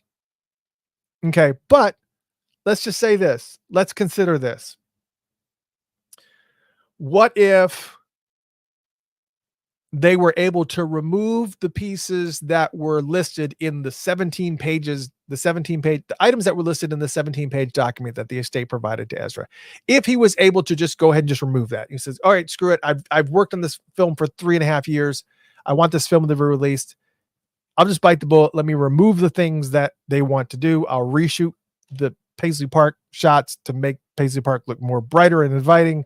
I'll take out the stuff that you want me to take out, but still maintain the narrative. That's not editing down to 3 hours. Would the estate be okay with an 8-hour documentary or an 8.5-hour documentary if it conformed to their vision of what the documentary should be? If they feel like it wasn't, that all the things that they addressed were addressed. If they took the things out that they felt were upsetting, And all those pieces collectively maybe constituted 30 minutes or an hour worth of content. And you've got it down to an 8-hour movie now, or an 8-hour documentary, but are they still going to latch on to it needing to be 6 hours? Are you still going to fight even if all your concerns are addressed? That would be the question I would ask. If Ezra takes out the things that upset you, is it really a time thing, or is it just the time just kind of being used as a tool to kind of keep this from coming out until, yes, I mean, I don't know. Let me see some of these other questions and thing. Yeah, Diana, I agree with your statement here. I think the world needs to see, no matter how grand you are, that there are some things in life that are bigger than you that we simply cannot conquer. Not invincible, but human. Maybe, just maybe, others that can get help they need before it's too late. And that's a good point. And also speaking to what Questlove was speaking to also. Questlove was, that vibe of that aura of invincibility that's been, as Questlove put it, created or established by the Black community, that, this is what a Black man has to be. This is what you're supposed to, this is how you're supposed to be in public. This is how you're supposed to be as a person and a human, that you can't be flawed in this, that, or the other. And you can't be great unless you're this, that, or the other. And the fact that Questlove was able to watch this documentary and to walk away and say, you know what, this movie actually helps to break that down. It actually helps to say, yes, we can be flawed, and we are flawed. Nobody is not flawed. That's double negative. I'm sorry, but everybody is flawed in some way, form, or fashion. Everybody has flaws. It's not reality to not have flaws. I just did it again. Sorry for all you grammar police out there. You're probably like choking down vomit. It's okay. It's all right. It's I think this will eventually get released? Maybe. I don't know. If the scenario with the estate changes and then maybe, but for right now, the estate is latched on to the 6-hour clause. And but the question that I just asked, I think is imperative. Now, Patricia Ruffin, thank you so much. Release the unreleased music. That's all we really want. I would love to see the documentary. We want to see the stories and everything, but ultimately, let's that's the reality of it. Let's see. Let me get some of the questions here. Kesley asked, how many people have witnessed guests at Paisley Park asking where the elevator is and other similar types of questions? I get that people are curious, and I cringe every time the guides have to address. It's not up for any of us to say what should and shouldn't be released or considered acceptable if due diligence has been done to support. Yes. I mean, there's a lot of people that have that morbid curiosity. They want to see where the elevator is, not just for the sake of seeing the elevator, but seeing the final place that he stood, the final place that he laid. I think it's just that morbid curiosity that is in a lot of people. And that's also, again, there's nobody here. I can't even the people that I'm seeing in here are saying this documentary does not need to be released. This documentary does not need to happen. I'm telling you, if it dropped on Netflix tonight, some of y'all wouldn't even be going to work tomorrow. You would watch that entire freaking documentary in one sitting. You would break out the popcorn and you'd sit and watch the whole entire thing. I can't imagine anybody that would not watch this documentary, even in its current state. But again, that would be the questions that I have for the estate. Londell, Charles, have you guys seen the entire 9-hour documentary? Were you in that group of people that saw the finished product, because I think everything that I saw indicated that you guys had only seen the rough draft. And obviously, you know how films are. When it's in the rough draft, there are some sharp edges and some things that just kind of need to be manipulated. And but have you seen the final product? Granted, the pieces that you're have issues with, like the abuse, um, and some of the things that you can't be verified. I get that, but I'm curious if they've seen it. Second question would be, if they removed all the things that you wanted removed and you wanted to address, and the movie was still 8 hours long, would that be okay? Would you let go of holding them to that 6 hour limit? That would be the two questions that I would have. Um, so there's that.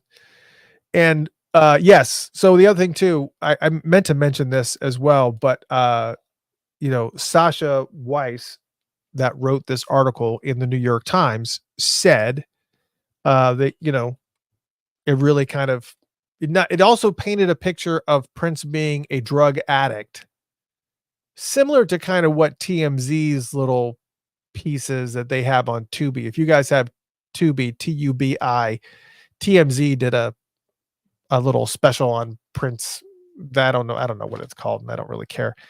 But they kind of painted him a little bit of a drug addict brush as well. And I'm not really a big fan of that, because not only will, obviously being, fans, again, even though I've met him, I never had a personal relationship with him, so I can't tell you what he did or didn't do on a regular basis. I have no friggin' idea. But people that were in his life on a regular basis, on a daily basis, used to talk frequently about how hardcore and animate he was about people that had drinking problems and drug problems and had reliance on, if you had a drug problem, he was not playing. He was hardcore about that type of stuff. So that's the reason why a lot of people that were in his bands were like shocked that this was even a thing. So, it's it's more than just it's just, how are you going to paint him? How are you going to continue to paint his story? So will it? I am curious though. Here's something a little off the rabbit hole, but when you think about the Michael Jackson documentary or whatever, I don't know if you can call it a documentary, the Michael Jackson hit piece, Finding Neverland. Was it Finding Neverland or Surviving Neverland? Here's the thing about that. How can they even release something like that that is so defamatory, especially when he was, especially when, like, from a big organization like HBO, like, you think they would know better. It's like, it's defamation. He's never been found guilty of any of that stuff, but they allowed this hit piece to hit. What would stop Netflix from just dropping it, just releasing it? I would, that's the other thing too, is that we've heard stories about Netflix is pretty honorable in regards to the artist. And we heard the stories with Dave Chappelle and the Chappelle Show, and Netflix came out and put all the episodes of the Chappelle Show on Netflix, even though Dave Chappelle wasn't getting paid for it, and Comedy Central just kind of screwed him and put all the episodes of Chappelle Show on Netflix. And Dave Chappelle asked Netflix, I'm not getting paid for any of this. And in his words, he says, "It hurts my feelings. Please take it down." And they did. So I think there's some honor in Netflix in that regard. It's just like, look, if the artist is saying this is not good, take it down. They take it down. And that's, one of the reasons why that Dave Chappelle actually has a very symbiotic relationship with Netflix. And I would assume this is kind of the same scenario. They're not going to go the HBO route when they're going to say, all right, well, you know what? For the most part, we paid for this documentary. We have the final right of say on this documentary, so we're just going to release it, regardless of the length of it. I mean, could they do that? I don't know. That I don't know. It'd be, Lori asked, who is on the list of people interviewed? I've seen various lists of people that have been interviewed. Obviously, we've already talked about Jill Jones. They've also pulled old interviews. They've obviously Wendy and Lisa were interviewed. The Revolution has been interviewed in general. I know that they've interviewed, obviously Brown Mark's part of the Revolution. So there's like a laundry list of people. Morse Hayes, I mean, so many people. There's a lot of people but I don't know what they used and what they didn't. There's like a laundry list, and I think that there was an official list, not an official list, but there was like some type of documented list of people that were in it. But it is, do we want to see a 9-hour or a 6-hour film that paints him in a perfect light with no controversy or no, because I don't think it humanizes him. We want to see some of the stuff, some of the stuff that tells his story, even some of the shrewd business things that he did. I think that's fair because it's real. Because there's a way to tie it up. You know what I'm saying? There's a way to tie things up. Because we keep hearing things about things that he did, but then later he made good on, but there's some things that he never tied up either. So I don't know. Laura says, one thing no one is talking about is John Bream saying that it was clear that Ezra was not a serious Prince fan. How could Ezra be expected to digest the vault? I do not envy him that task. Yeah, he wasn't. Yeah, you're right. There was noted in there that Ezra was not a huge Prince fan, and for him to delve deep, hardcore deep for 3.5 years, when you have the level of access that Ezra had, you can get pretty deep. And if he's doing his job and he's, even if he was hammering it out 12-hour days and just, interviewing people and really getting to the bottom of the stories, you can get a lot of stories. But there's some things in there that there's obviously some things in there that you're going to miss that the hardcore fans know kind of little of the intricacies. It's just, yeah. Tanya says, I think it will leak eventually. I agree.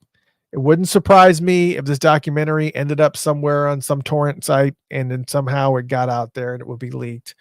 But yeah, it was, yeah, there it is.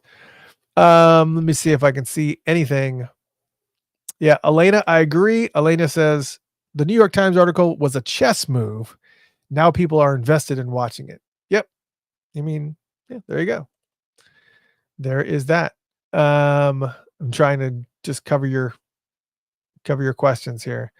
My apologies if you're listening to this on Spotify or iHeartRadio tomorrow, because I'm going to keep all this silence in here, except for the part where I got knocked off. This wasn't the estate. I just got knocked off temporarily for some weird glitch. And again, that's what happens when you do these shows live without a net. You just kind of go and whatever comes out, comes out. There is so much. Thank you guys so much for being so active in this, in the chat room and talking amongst each other, because there is so much here that is going on. If you're listening to this show, I would highly suggest you go to Facebook, YouTube, or Twitter, all Funkatopia, twitter.com/Funkatopia, facebook.com/Funkatopia, youtube.com/Funkatopia, and read some of the chat stuff that's going on, because there is a lot of stuff that you guys are having some really great, intelligent conversations. And it is, pretty fantastic. Right. Sue, good point. We weren't just talking about Michael Jackson's Finding Neverland documentary that just got dropped without any, all these accusations and whatnot. But also the Netflix special Quiet on the Set, The Dark Side of Kids TV. The difference was, though, this is a good point, Sue. Thank you for bringing up The Dark Side of Kids TV. If you've not seen that Quiet on the Set special from Netflix, it is a tough watch, because it talks about some of the sexual abuse and exploitation of child actors on the set of Nickelodeon shows. Just some pretty ridiculous stuff like Ariana Grande, and I can't remember her name. But there's like a bunch of different ones, a bunch of child stars that were on Nickelodeon, and they put them in different scenarios where they could like reenact things like that were quote unquote money shots. That's what they call them in porn, money shots that were just, seemed innocuous, like, oh, she's just getting sprayed with whipped cream, or oh, she blah blah blah blah. But there was like some really heinous stuff going on between the writers and whatnot of some of the things that were happening. And but the difference was with that is that a lot of those people were taken to court and were proven guilty.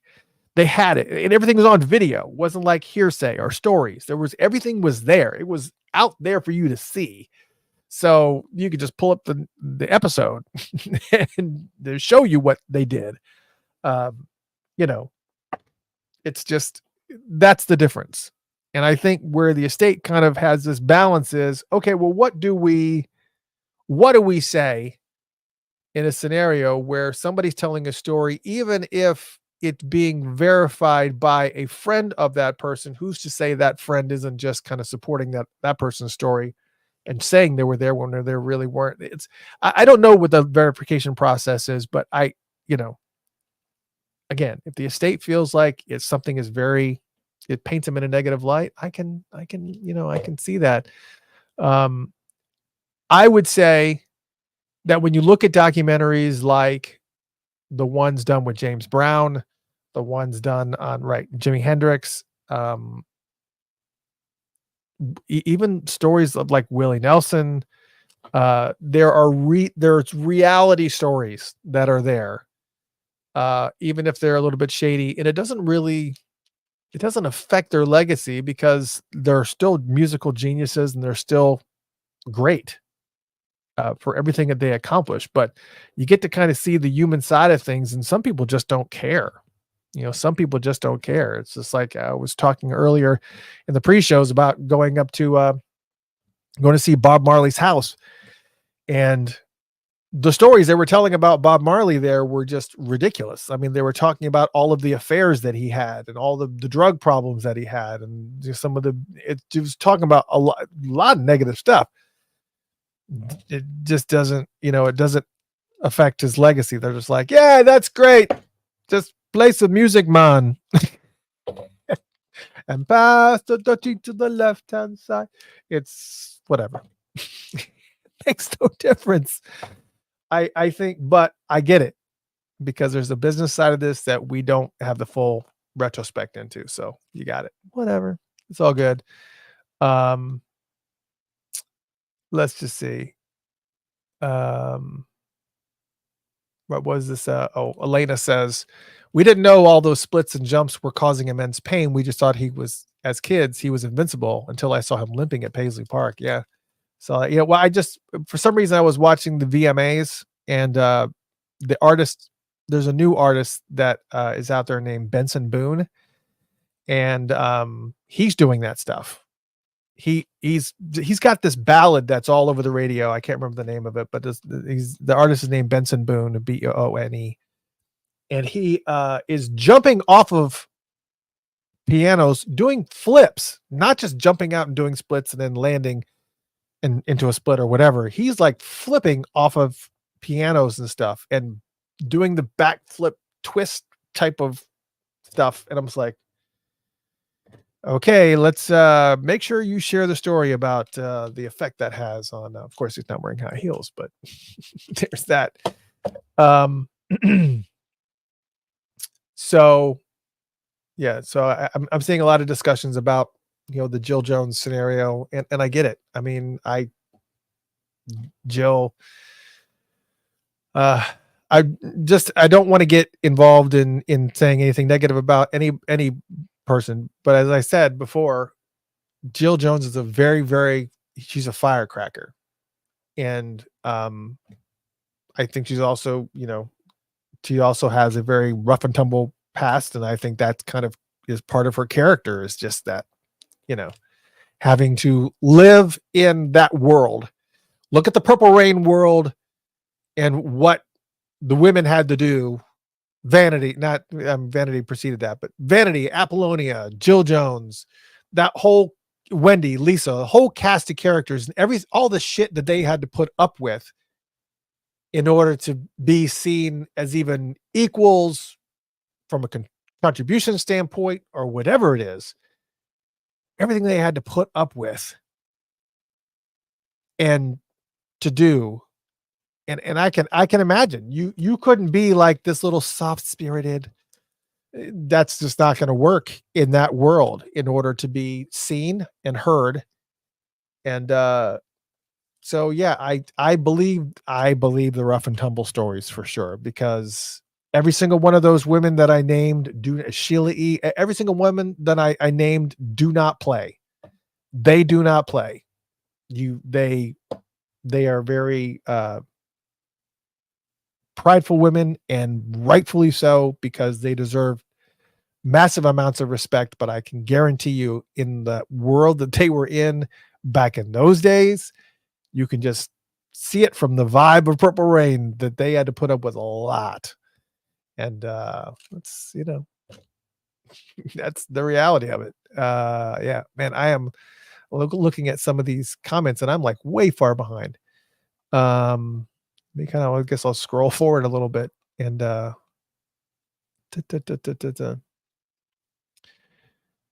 just going to scroll down all the way to the bottom because there is so much here, and you guys are having fantastic conversations, and I feel like I'm like way behind in these conversations, and I'm like 20 minutes behind. Anyways, good question. Somebody asked, was Apollonia interviewed? Good question. I don't know. I don't know. And did Nona Gay? I don't know. It would be good if somebody could find a list of the people that were interviewed for that documentary. Maybe. Let's see. Well, let me do something while we're online here. While we're having the discussion, I'm going to type in the Book of Prince, which is the name of that. No, it's not on here. I was hoping that the Book of Prince would be, because a lot of times,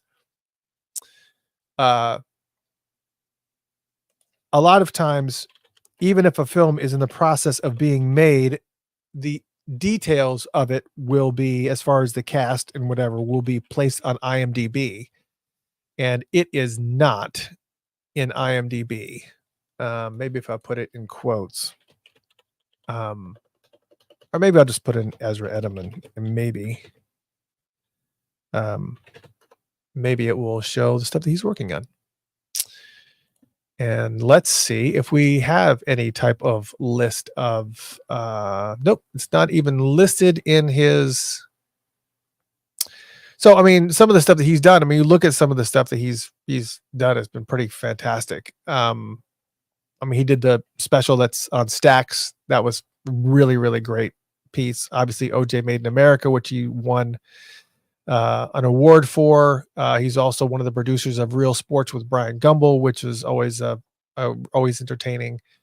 He also did that special with Magic and Bird, A Courtship of Rivals. So he's covered a lot of stuff, but surprisingly enough, none of the details are on here. So it's not on IMDb. Sorry. So there you have it. That's the coverage as far as the dust has settled. I don't know what decisions that the estate will be able to make as a result of this, but we will see. We absolutely positively see how this shakes out. I can't see this documentary getting released. I think it kind of gets put into a holding cell until either the estate gives in or Ezra gives in. One of the two is going to have to give in, because, I mean, contractually, they have to, Ezra and Netflix need to comply with what's written in the contract, with this standing in the 6 hours, and that they are given the right to see the film. The estate can see the film to make sure that it's factually accurate. And according to what Sasha Weiss, the writer of the New York Times article, has said a majority of the stuff that was listed in the 17-page document provided to them were more of the specifically the stories that were some of the stories that were being told, and some other things like, I guess, aesthetically, like I guess how Paisley Park looked in the film.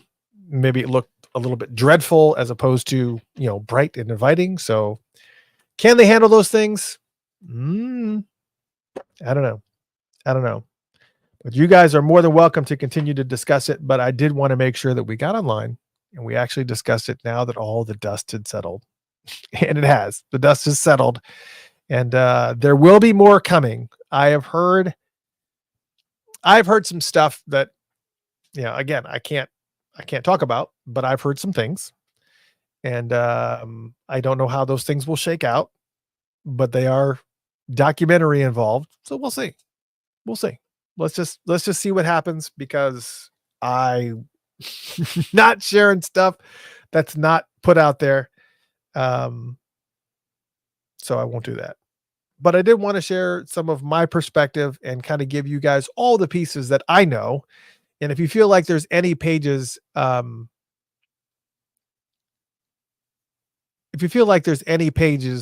anything that I should have discussed, or you're curious of my perspective on the documentary, feel free to ask them. I'll absolutely, share. I wanted you guys to be able to have a place to all come, and it's been a great audience tonight. It's fantastic. Thank you guys for all for coming.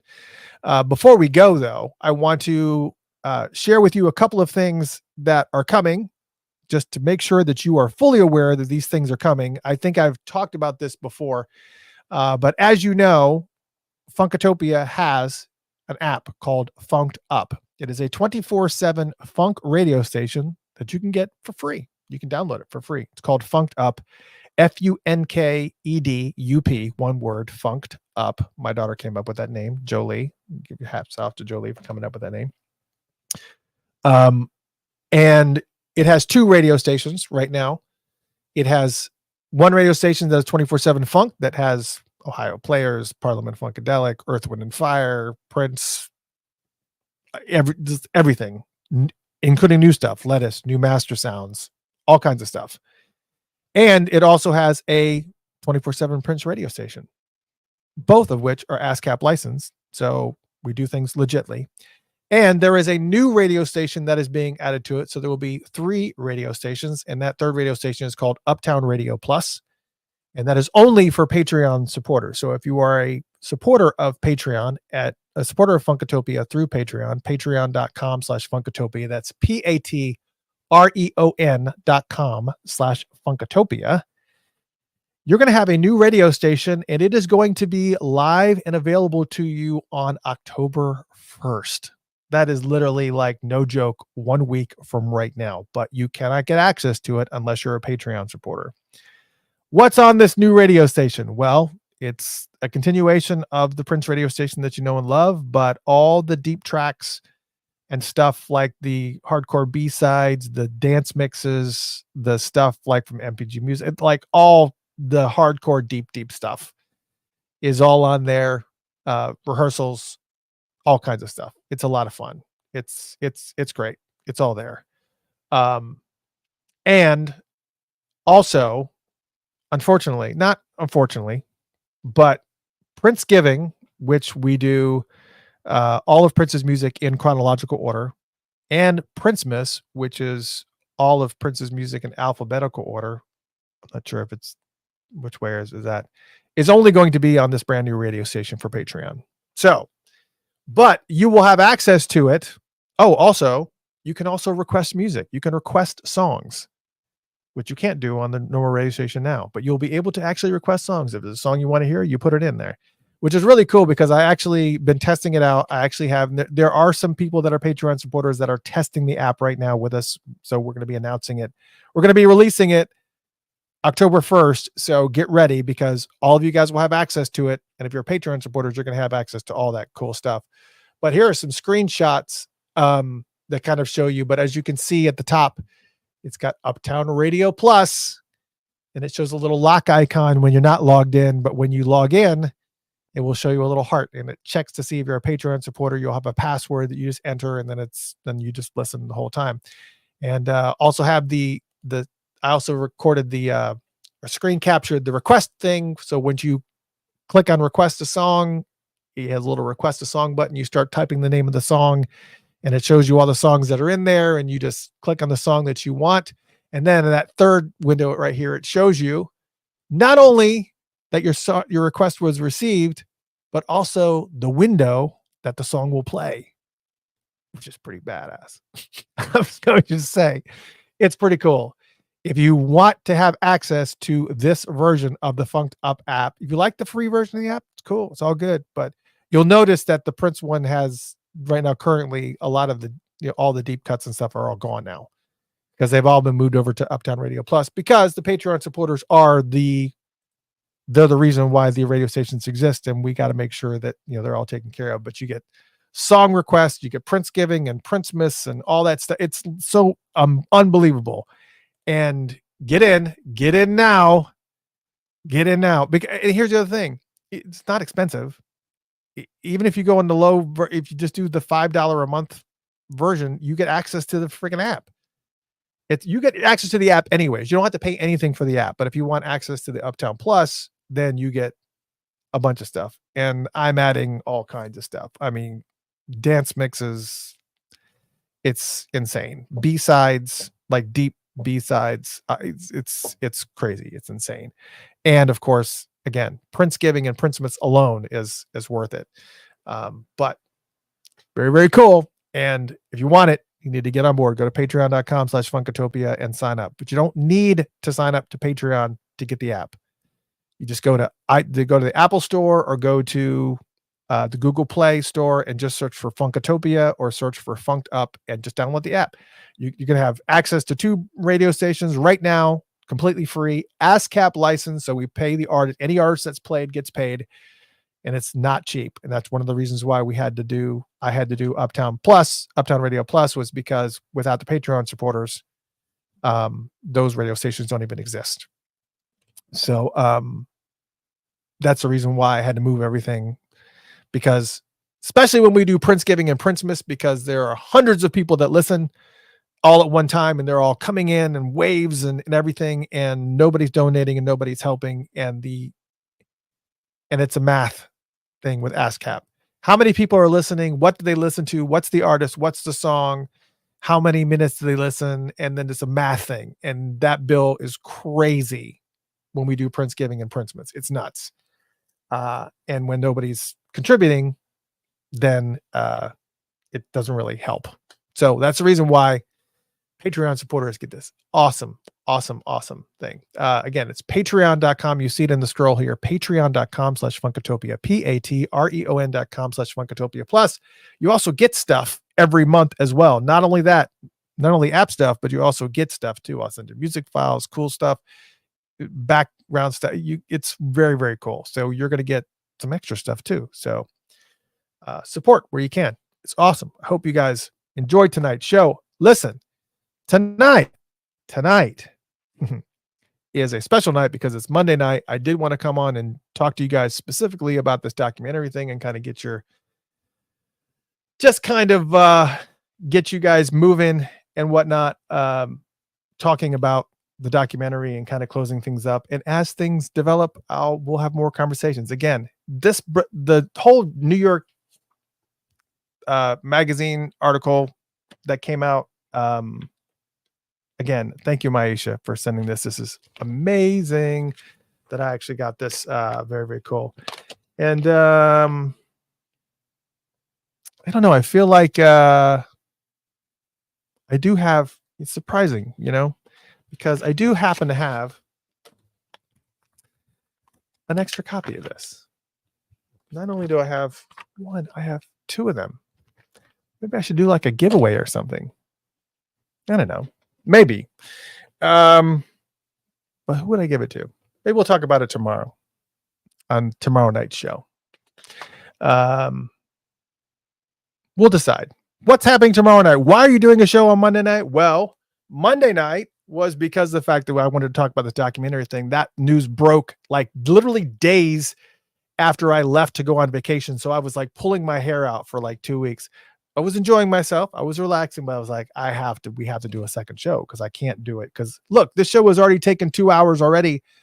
And if we did it the same night that we normally do when we have a special guest on, we'll be up all night. That's just not going to work. So we did 2 nights. Tonight, documentary show. Tomorrow night, you'll want to tune in because Sheila Horn, aka Amuka, Sheila Brodyhead, is going to be here tomorrow night, September 24th. That's tomorrow night, Tuesday night, the normal night that we normally do shows. She's going to be here. She's from the P-Funk All-Stars. She worked with Public Enemy. She was one of the brides of Funkenstein. And again, I've said it multiple times. We want to continue giving the women of funk their flowers while they are still with us and celebrate them. Being able to celebrate, people like Betty Davis and people like, just being able to celebrate these people while they're with us. Obviously they're no longer with us, but especially we've trying to close out the Brides of Funkenstein. We got more going on, but we've already interviewed Lynn Mabry, Dawn Silva. We just did like a few weeks ago. Jill Jones, we talked with her. Sheila E has come in the chat room like frequently. We've talked with a lot of folks. And of course we've had Liv Warfield on the show many, many times, and Shelby J's been on the show many, many times. It's been amazing. We always want to celebrate the women of funk for really kind of making that foundation and just really kind of just pumping things up. Tomorrow is going to be no difference because Amuka's going to be on the show tomorrow. One of the brides of Funkenstein is going to be here in the house. Also, she's got stories about Bootsy Collins and P-Funk All-Stars, and we'll talk about some of the music she's done, and that's going to be tomorrow.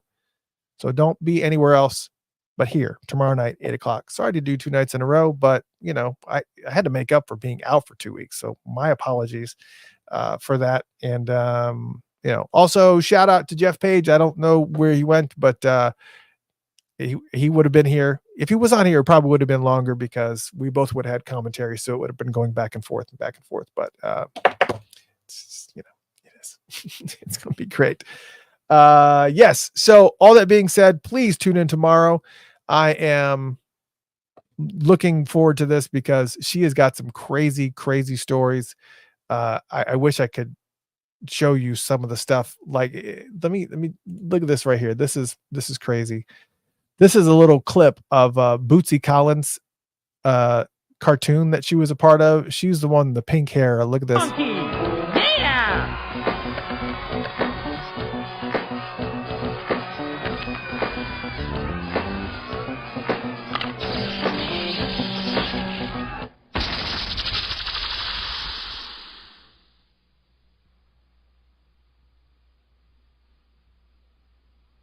How'd you get in here, baby? Who are you, Sugar? Sweetie, are you a funketeer? And if you are, where'd you get your funk from? Sugar, we talking to you. Zapparoni, do you know this boy? No, I don't. Yeah, we're going to be watching a little bit more of that. That was a Bootsy Collins cartoon that came out 95, 96, something like that. But she was in that.